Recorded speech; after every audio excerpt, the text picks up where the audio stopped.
Hello friends, welcome back to சபத் கிட் channel. நான் கார்த்திகா முத்து. இன்னைக்கு ஆந்திரா ஸ்பெஷல் கோங்குரா பச்சடி தாங்க. கோங்குரா அப்படின்னா புளிச்சக்கீரைங்க. ஸோ புளிச்சக்கீரை வச்சு ஒரு சூப்பரான ரெசிபி தாங்க பண்ண போறோம். இதே போல கோங்குரா பச்சடி செஞ்சுட்டு சுட சுட சாதத்தோட சாப்பிடும்போது டேஸ்ட் ரொம்ப சூப்பரா இருக்குங்க. இந்த கோங்குரா பச்சடியை நீங்க 1 வீக் வரைக்குமே வச்சுக்கலாம். டேஸ்ட் ரொம்ப சூப்பரா இருக்கும். வாங்க இப்போ ஒரு சூப்பரான ஆந்திரா ஸ்பெஷல் கோங்குரா பச்சடி எப்படி பண்றதுன்னு பார்க்கலாங்க. அதுக்கு முன்னாடி நம்ம சேனலை மறக்காம சப்ஸ்கிரைப் பண்ணிக்கோங்க. கூடவே பெல் ஐக்கானையும் கிளிக் பண்ணிக்கோங்க. இப்போ வாங்க வீடியோக்குள்ள போலாம். கோங்குரா பச்சடி பண்றதுக்கு நான் இன்னைக்கு 1 கட்டு அளவுக்கு புளிச்சக்கீரை எடுத்திருக்கேங்க.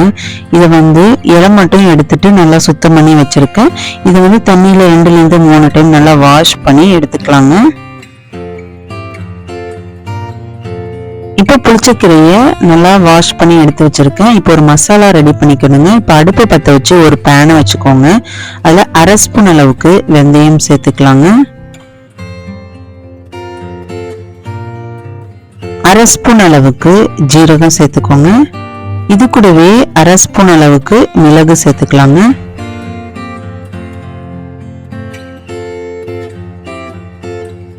இது கூடவே 1 ஸ்பூன் அளவுக்கு காஞ்ச மல்லி விதைகள் சேர்த்துக்கோங்க. நெக்ஸ்ட் காரத்துக்கு தகுந்த மாதிரி வரமிளகாய் சேர்த்துக்கோங்க. நான் இன்னைக்கு 6-7 வரமிளகாய் சேர்த்துக்கிறேங்க. ஏன்னா அந்த புளிச்சக்கீரை ரொம்பவும் புளிப்பா இருக்கும். அதுக்கு தகுந்த மாதிரி நீங்க காரம் சேர்த்து சாப்பிடும்போது டேஸ்ட் ரொம்ப சூப்பரா இருக்குங்க. இப்ப நான் போட்டிருக்க எல்லா பொருட்களையும் நல்லா மிதமான தீயில நல்லா வறுத்து எடுத்துக்கலாங்க.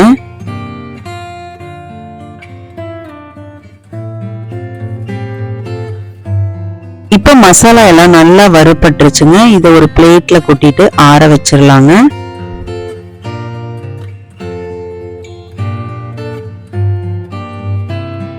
நெக்ஸ்ட் அதே பேன்ல 1 ஸ்பூன் அளவுக்கு நல்லெண்ணெய் ஊத்திக்கோங்க.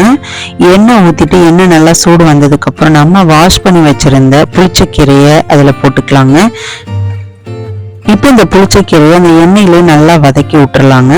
ஸோ இது மாதிரி பண்ணும்போது இந்த புளிச்சக்கீரை நல்லாவே ஒரு 5 மினிட்ஸ்ல வெந்துருங்க. ஸோ இதை அந்த திருப்பி விடும் பொழுது உங்களுக்கு இந்த புளிச்சக்கீரை கலர் மாறி நல்லா வெந்து வரும். ஸோ இதே இப்போ 5 நிமிஷம் ஆயிடுச்சுங்க. புளிச்சக்கீரை நல்லாவே வெந்துருச்சுங்க. பார்க்கும்போது உங்களுக்கே தெரியும். ஸோ இது ஒரு சைடு இருக்கட்டும். நெக்ஸ்ட் நம்ம வறுத்து வச்சிருந்த மசாலாவை ஒரு மிக்ஸி ஜார்ல போட்டுக்கோங்க.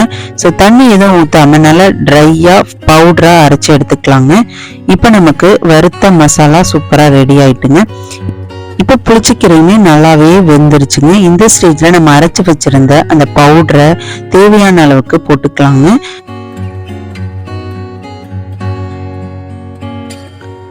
இப்போ ஃபைனலா தேவையான அளவுக்கு சால்ட் போட்டுட்டு நல்லா மிக்ஸ் பண்ணி விட்டுருங்க. இந்த மசாலா எல்லாம் அந்த கீரையில நல்லா மிக்ஸ் ஆயிடணுங்க.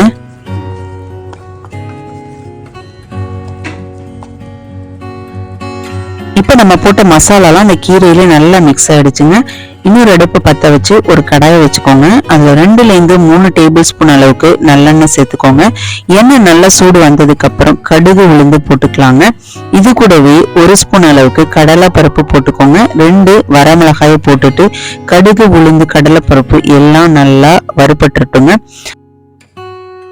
ஃபைனலா இது கூடவே ஒரு 15 பல்லு பூண்டை நல்லா தட்டிட்டு போட்டுட்டு நல்லா வதக்கி விட்டுருங்க. இந்த பூண்டோட ஃப்ளேவர் தாங்க இந்த புளிச்சக்கீரைக்கு ரொம்பவே சூப்பரா இருக்கும்.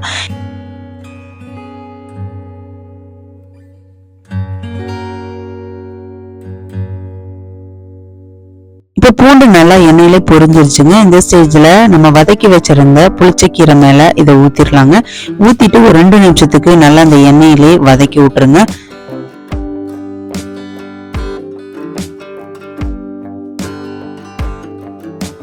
அவ்வளவுதாங்க, இன்னைக்கு அருமையான ஆந்திரா ஸ்பெஷல் கோங்குரா பச்சடி செம்மையா ரெடி ஆயிட்டுங்க. சுட சுட சாதத்தோட இந்த புளிச்சக்கீரை தொக்கு வச்சு சாப்பிடும்போது டேஸ்ட் ரொம்ப சூப்பரா இருக்குங்க. இந்த கோங்குரா பச்சடி 1 வீக் வரைக்குமே ஃப்ரிட்ஜில் வச்சு நம்ம யூஸ் பண்ணிக்கலாங்க. ஸோ ரொம்ப ஹெல்த்தியான ரெசிபியும் கூட. கண்டிப்பா ஒரு டைம் நீங்க ட்ரை பண்ணுங்க.